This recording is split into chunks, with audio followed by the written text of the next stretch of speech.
Hi, I'm Dan Lakin and welcome to another episode of Around the World in 80 Drinks, where we are filming at Whittakers Gin Distillery in Harrogate, Yorkshire, where it's a beautiful day today. If you know anyone that's interested in gin, please get them to tune into this. Share the YouTube channel. If you're watching on Facebook, tag someone who you think would be interested in this channel. Like I say, we're from Whittakers Gin. We're going to be in the distillery, finding out all about how it's made, the heritage, and we're going to be chatting to Toby, the owner of this awesome distillery. So please tune in, tag someone, and let's head inside.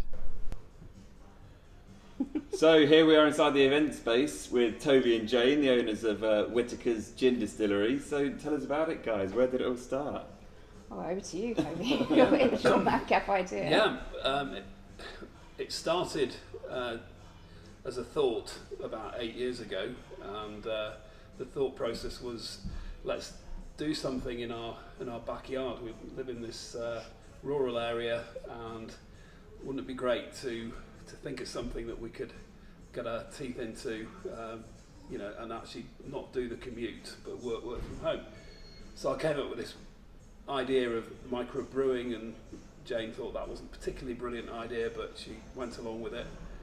And I thought, well, instead of employing a brewer, let's learn how to do it yourself. So that's where we went up to Edinburgh, to one of the universities, and the course was brewing and distilling, and that was the trigger to get involved in distilling. And I joined the Scottish Craft Distillers Association. That's it, and that's a group of start-up distilleries, all feeding off each other ideas, and they're all making gin. And I said, well, why are you making gin? They said, well, we need to keep the lights on because whiskey takes years and years to mature. Oh, right, yeah. So I thought, that's what we need to do. Yeah. We're in England, for crying out loud. Let's do gin.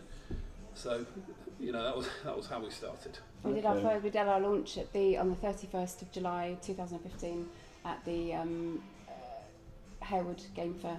Okay. So that was our very first delivery ever was to Harrogate Majestic Wines on the 23rd of July 2015. It's ingrained in my brain. So yeah, and it was amazing because our gin was cloudy because we don't filter it. Right. And we'd generally have to leave it to sit for quite a long time, so we were madly kind of trying to keep all these bottles warm. Hadn't got any idea how many we would sell, and I was labelling every evening and trying to get enough stock to take the following day. It was absolutely amazing. So yeah, that was our very first, and it rained the whole time, but everyone kept coming, and they were all first edition bottles. And somebody actually came and bought our tasting bottle of us that was 3/4 full and said, oh my god, I'll give you full price for that because it's a first edition bottle. Okay. Amazing. So yeah. So then, speaking about the labelling, I know there's a story behind the hair, is there? Or there's certainly something behind the hair. Yeah, well, we went down, Toby dragged me down to the Craft Distilling Expo in London to choose our bottles. So we were introduced to Urban, Nathan Buckland at Urban, and he said, oh, have you got a printer? So we said, well, no. He said, well, I know a really good printer in Daventry. He said they're for small family-run business, and they were at the time that we started using them. He said, but I know the guy there, Glyn Scriven, he's great. So I went down to see him, and he said, have you got any designers? No. And he said, well, I can recommend this couple to you. He said, but the only problem is they live in North Yorkshire. And we were like, okay. And they said, yeah. He said, you'll never find it. He said, they live in a little village called Low Lathe. Well, Low Lathe is literally just the other side of that wood. Okay, wow. And they came up to interview us. We'd already done our recipe. We knew exactly what the gin was going to be like, so we could produce that. And then, they came over to interview us, and we got to hit it off straight away. And then they started asking us about, have you got any ideas and all that sort of stuff. And we said, well, we live at Harewell House Farm and we really love hares. And they said, yeah, no problem, thinking I think we're idiots. And this is the Buick hare, which was engraved in the 1700s by a famous artist called Thomas Buick. In Cherryburn in Northumberland, which we've been to see where he was born and seen his studio, and that's where it all came from. Amazing. So does this label get far and wide nowadays? Do you ship across the road, or is it road worlds, or is it all quite local? How far can you stretch? Well, we've done that national distribution with Majestic, haven't we? We've done a couple of exports. The gin, you can buy our gin in Cyprus. Okay. Yeah. And also in Switzerland, Globus, which is the Harrods of I'm going to have to duck out, I've got customers. Yeah. No, that's all right. So those are the 2 exports we've done, and we've that on a fairly big scale. On a smaller scale, there's a shop in Montpellier run by an English couple, sell Whittakers Gin, which is cool. And we keep working it. You know, we've got some really exciting stuff happening in the States. Okay. There's an American guy who is setting up in Pennsylvania, who's been at Menwith Hill, been living in England for most of his life. Anyway, we've just clicked, and he's going to do a collaboration with me. He's going to make Whittakers Gin in the States. And so that's Derek? Yeah. And did you tell him about the story about he was born in a dale? No. Well, Derek was, that's another yeah, video. well, one of the reasons is he was born in the Dale, and he was here until he was 15. He went to Rossett, I think, and his parents worked at the base, Menwith Hill. Then he went back to the States at 15. Then started to work he was in military, and then came back over here with his wife was born in Bedford near Luton in the UK, so his kids all have got an English accent, right. And he's opening a distillery in Bedford, Pennsylvania, called the Dalesman, because he is actually a Dalesman. So it's and that's one of the reasons why it's ironic that he's going to be on making our gin on license in the States. And he's been on furlough from the base due to the COVID thing. Yeah. And so we've had the benefit of his free time. He's turned up 3 days a week helping me make whiskey, and actually, you know, he's so good. You know, he's kind of really steered me into the right place. Did late night tasting with him, didn't you? When I went away. Yeah, we did. Yeah. Scoop them up off the floor. All for business purposes, I'm sure. Obviously. I took notes. The first 2 pages were good. The last page is not great. Oh dear. So yeah, let's maybe head over to the distillery then and see how you make the gin and make the whiskey. Definitely. Fabulous. Amazing, thanks. Excellent. Thank you. So here we are in Whittakers Distillery. It's literally next door to where we've just been, and Toby's going to give us a bit of a walkthrough of this of the stills and stuff. So yeah, tell us about all this equipment. Sure.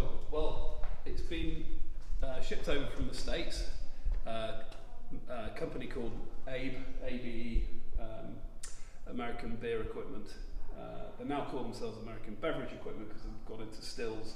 We were one of the first customers for distilling kit. So yeah, it's very much an American style setup. Although we're using traditional techniques for gin making and malt whiskey making. So basically, you know, all this wonderful equipment, it's taken me quite a long time to really get to grips with getting the best out of it. But I'm glad to say that, you know, we've managed to crack it, and I'm pretty pleased with what we've got. As you know, possibly you can get equipment from Scotland or Germany, you know, the pretty much Rolls-Royce, you know, pieces of kit.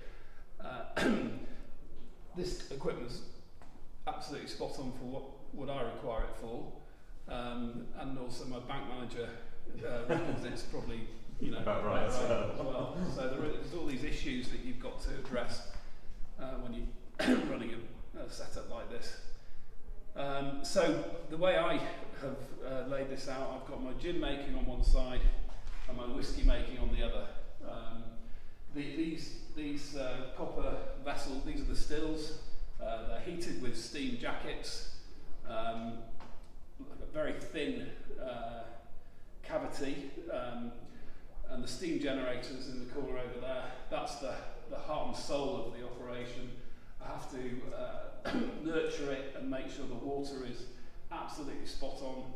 I was just talking to the supplier recently. It's had its annual service, and if there's a build-up of 1 millimetre of scale, it can affect the efficiency by 10%. So you know, it's really, really important that the water side of things. Yeah, and so as I say, that that's my gin still. We are commissioning a third still there, so that's why there's a few bits missing, because I've just borrowed them for a distillation yesterday. But effectively, it's a great big vessel for gin making. We're using alcohol that we actually buy in, which is an industry approach. We do have the technology to make our own alcohol from scratch, but the volumes that we require, or the industry requires, it's more sensible to buy in the neat alcohol, and that's like an ingredient that you're using to flavour the process of the gin making. The London Dry style of gin is made through distillation, so we're putting all these wonderful ingredients into the liquid.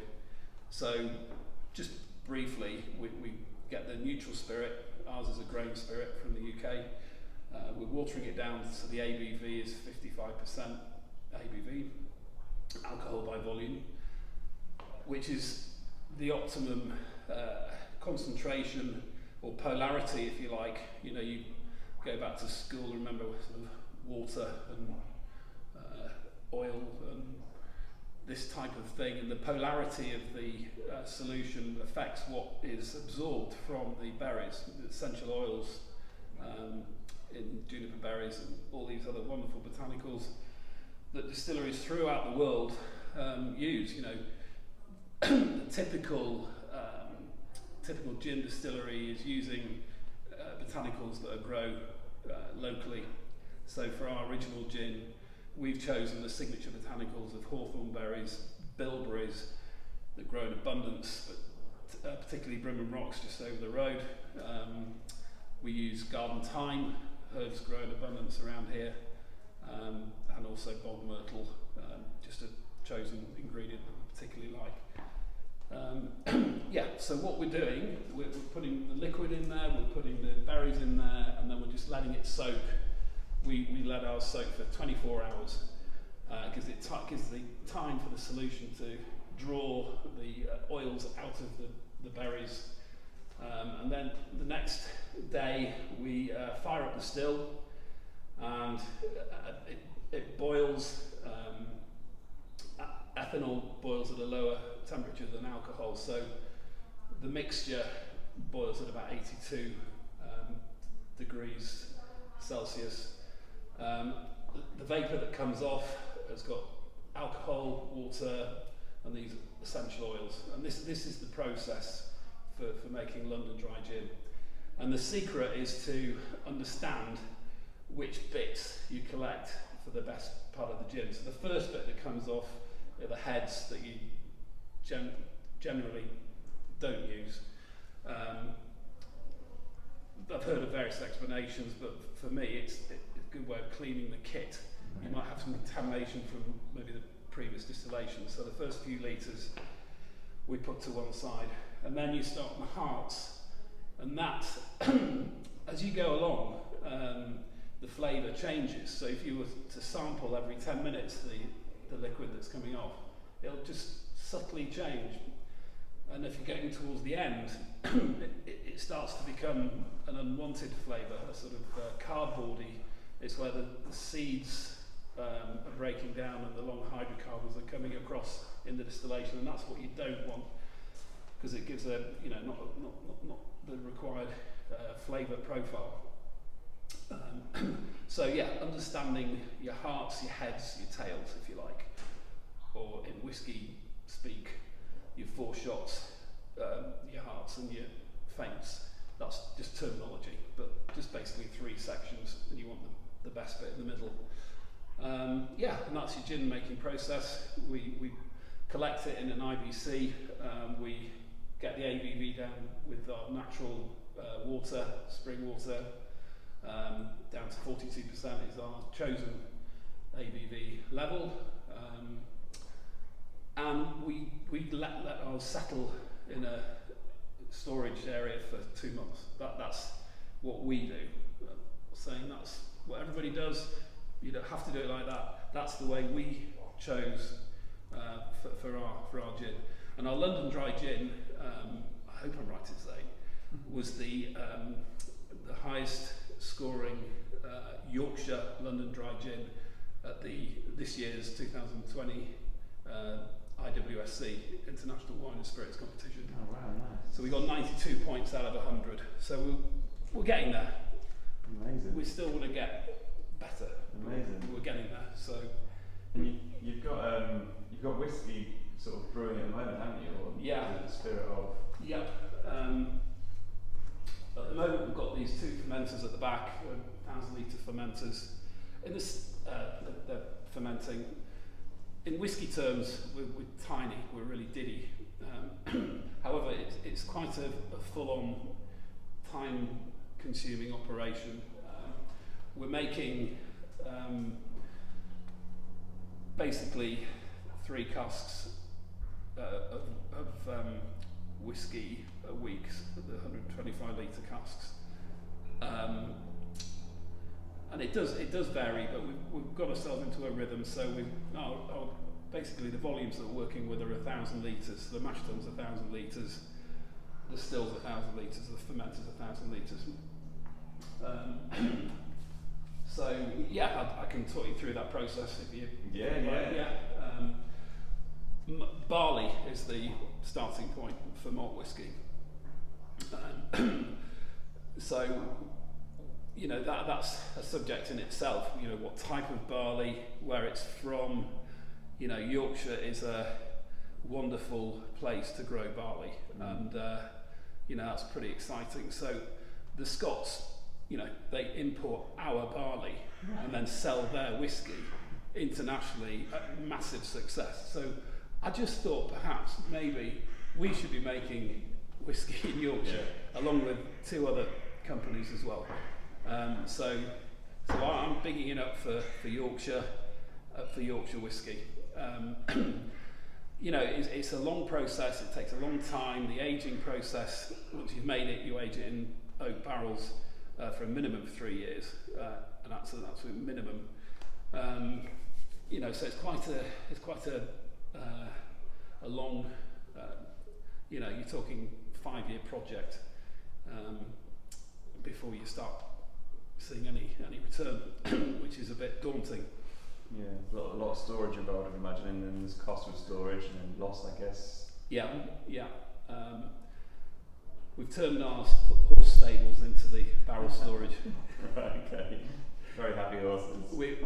You've got to tick all the boxes. The HMRC have to approve your bonded warehouse. Right, okay. You can't just say, do you know what, I'll just chuck it over there. Yeah. It doesn't work like that. But it is bizarre that it was the horse's stable, but that's where we keep our barrels. And when it comes to barrels, and people watching might realise that when you're aging different stuff, whether it be bourbon and or whatever it is, all the barrels can be different words, and some spirituals use barrels. What's the crack with these barrels? Are they brand new oak barrels or? No, we're using used for the bourbon, 2 years old. For the sherry, probably older. We understand that it's a hugely important part of the process. So 60%, approximately 60% of your flavour profile is going to come from the wood. So if you've got a rubbish barrel, you're going to have rubbish whiskey. Yeah. So it's understanding who can supply you with what you require. My starting point really has been to, the Scots have actually sort of invented the wheel on this. We don't need to reinvent it. Yeah. So I go straight up to Speyside Cooperage, and the barrels I got from there are absolutely spot on. Okay. I might have paid a little bit more for them, but at least I've got the quality there. Yeah. And then as you move forward, you start investigating and finding places in Spain that can supply you direct, or for the sherry. But for me, that's a really exciting thing that I want to get stuck into. Mm-hmm. Visiting small producers of sherry or white wines or bourbon, etc., etc., etc. and trying to source them direct. But it's a sort of subject that you can go on and on about. I've been over to see the cooper at Theakson's brewery, who's he's full-time employed with an apprentice doing the cask for Theakson's beer, and I went over and I said, look, think you can make me a cask? And so he told me, he said, look, if you do want me to make you one, this is what I need you to do, and this is how it needs to be cut, and it needs to be aged for like 18 months. But it's like anything. It's time, effort, and finding that tree that's the right one. Yeah. There's 500 different species of oak trees. Right. Some of them are not appropriate, and in this country it's quite windy, so the trees are growing like that, and that's no good for making barrels. Yeah. They've got to be straight, and the story goes, and the Germany is a place to source the wood from, because they were planted deliberately to be used for making ships back in the day. The sort of tall ships. Yeah. The trees needed to grow straight. They were planted,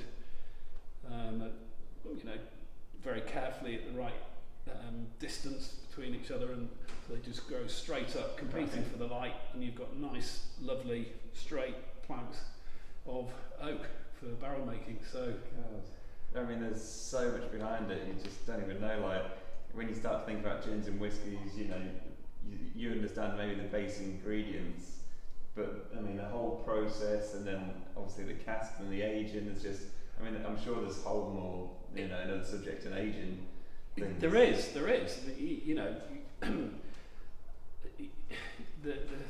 when you sort of a bit like being on Earth in the universe, you sort of really are just that kind of at the tip of the iceberg in terms of the learning and the parameters that are there. There's so much to discover, and a lot of it is discovery. For example, the equipment that we've got will have a nuance on the flavour profile, just because the fact that it's that particular position, and you can wax lyrical, and the Scottish people are really clever at doing this. The shape of the onion thing and all the rest of it, and some of it is true, and some of it's clever marketing. But I think it's fair to say that if you got a still from a different company, put it there, the spirit would taste different because of the amount of copper interaction, the reflux. That's when the vapour's condensing and re-evaporating. It's called reflux. It affects the cleanliness of the spirit. So I mean, there's so much to talk about. Yeah, absolutely. So I know you've obviously got the gin and whiskey. You did a special vodka for us for our pop-up not so long ago. Yes. Maybe we should head back inside and make a perfect serve gin. Sure. Awesome, thanks a lot. Thank you. So we've been in the distillery, we've learned about the gin and the whiskey, so let's make a gin. As always, whenever you're making any drink, you want loads of ice in the glass. You want loads of ice, so you get less mix-up, which means you're going to taste more of the gin. I'm going to put a large measure of gin in there, and we're using Double Dutch tonic. More about that in a minute. Sorry about that, guys. Also, don't forget, if you're using loads of ice, it means your drink's going to stay colder for longer. It'll eventually start to frost over on the outside, it'll condensate and start to frost over. If you don't use much ice, it's just going to turn into a watery mess. You won't taste any decent tonic, you won't taste any decent gin. I'll just show you this bottle a bit closer up, so you can see the hair on there, Whittakers Gin, which is where we are now. You can get the botanicals they use in gin at your supermarket. So we've got some juniper berries in there, all gin has juniper in, and a nice fresh bunch of thyme. One perfect serve, Whittakers Gin and Tonic. Cheers. I love the smell on the nose as well. Right, okay, another perfect serve. Let's get loads of ice in there again. Oh ice is nice. It's nice having an ice machine back of house, not popping it out of my IKEA trays like I do every week. Okay, so this is Whittakers Gin, again, winter solstice, which I'm sure we can hear more about in a minute. But basically it's orange and winter spices. So if you haven't heard of this, make sure you get some. Again, nice large measure. Garnish it with some dried fruit. Dried fruit is a great garnish to keep at home because it lasts for ages.